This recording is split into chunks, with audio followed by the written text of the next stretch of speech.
My name is Ankit, and today I'll be talking about option Greeks. I know I have taken some time off over the last 6 to 8 months, and I really wanted to gain an understanding about options trading and make sure that I feel at least a bit more competent than I would have, say, a year ago. I tried my best to find YouTube videos or articles, including Investopedia, to understand option Greeks, and honestly, I found them to be way too complicated. So the idea behind today's video is to make understanding option Greeks much more simple.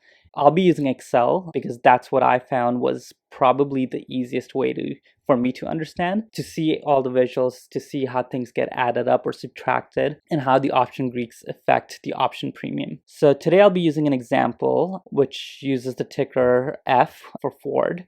And I've actually taken the screenshot right here through the Interactive Brokers mobile app, which I find is the best way to trade options right now and the most user-friendly way.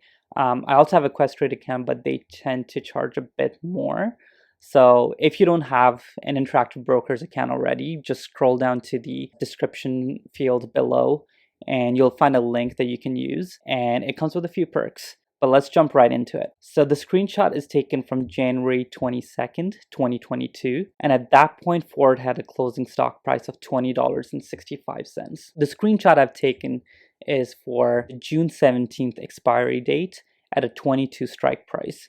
And I'm looking at a call option. At the time of closing, the option premium was $2.02. Now, whether you're using Questrade, Interactive Brokers, or any other platform, you'll likely see the option Greeks right away. So right here in the bottom right corner, we have the delta, gamma, theta, vega, and there's actually a fifth option Greek that most people don't talk about, which is the rho. It calculates how much premium would change if the interest rate changes. And because the interest rate doesn't change that often, or not by too much, it has very little impact. And so it's often left out. So what I'm saying is you don't even really have to worry about rho. And there's a good reason why it's not been mentioned right here. Let's start from the top.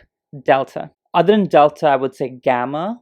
Those two actually have the biggest impact on the price of the options. So with delta being the biggest impact, what does the value of 0.464 tell you? Well, the value, or the number that you see here, is how much the options premium may change if the underlying value increases by $1.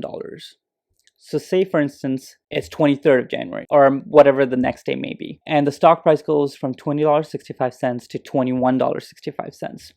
Then this option premium would change to 2.02 plus 0.464, which will give us, I would say, 2.484 as the new options premium. So literally for every dollar the stock price goes up by, you add your delta value. The second on the list is gamma, which is delta's right-hand man. It measures delta's rate of change, and it measures that by per dollar once again. So say it's 2 days from now, and the stock price has gone from 20.65 to 21.65, and then finally to 22.65.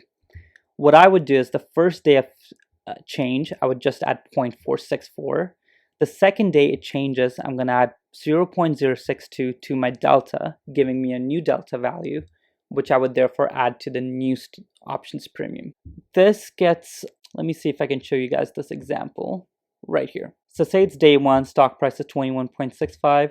My options premium would be 2.02 plus 0.464. And this is actually a great segue because it brings me to theta. And theta is pretty much a measurement for the time decay. It shows how much value slips away with each passing day. So I'm going to jump over to this section. So I still have the data, stock, and the price value right here, and the delta, gamma, theta, vega values right here. So day one, say the next day after this closing price, the stock price goes to 21.65. I'm going to take the price, add the delta to it, and subtract theta because a day has passed. Now this theta value is very small, so it's going to have very little impact. But the theta value increases the closer you get to the expiry date. So let's go to the next day, day two. The stock price goes from 21.6 to 22.65. Now it's very unrealistic for it to change just by $1, but just to present you with a hypothetical scenario and just to keep things simple, I'm using a $1 increment. So on day two, the stock value goes to 22.65. What I'm going to do is I'm going to take the options premium, add the gamma to my previous delta, So my previous delta was 0.464, so I'm going to add 0.062. That gives me the new delta value.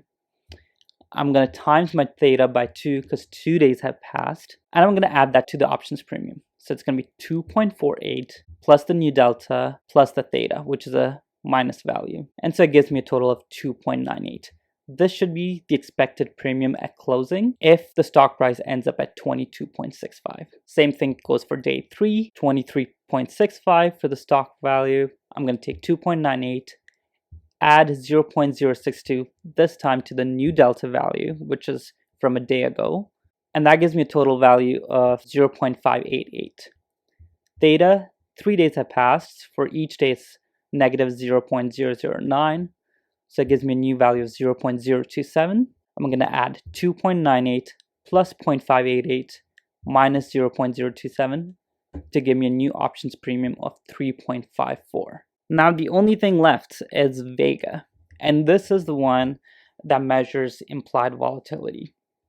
It estimates how much the premium would change with each 1% point change in implied volatility. This typically changes with, let's say, earning announcements, any news releases, political conditions, especially something that's relevant right now would be what's going on in China. And typically, the further out the expiration is, the higher its Vega will be, because there's more chances of volatility that could change the price by the time the stock is expired. If there's a 1% change in volatility, say on day 3, I'm going to add 0.05 to that, giving me the options premium of 3.59. I would say out of all the option Greeks, Vega is pretty hard to estimate. Delta and Gamma, I would say, are probably the most important ones. If you ever talk about options, you'll see people talking about Delta a lot. And therefore, you can see it's been pretty isolated even in the screenshot that I've taken. That's one of the biggest things that I would typically look at. So yeah, hopefully this helped. I hope going through this Excel sheet helped. Again, I want to keep it nice and simple, not too long. If you happen to like this video, please give it a like and hit subscribe. And I hope to release a bit more content in the next few months. So just keep an eye out on my channel. I hope you find this well. Thank you and have a great day.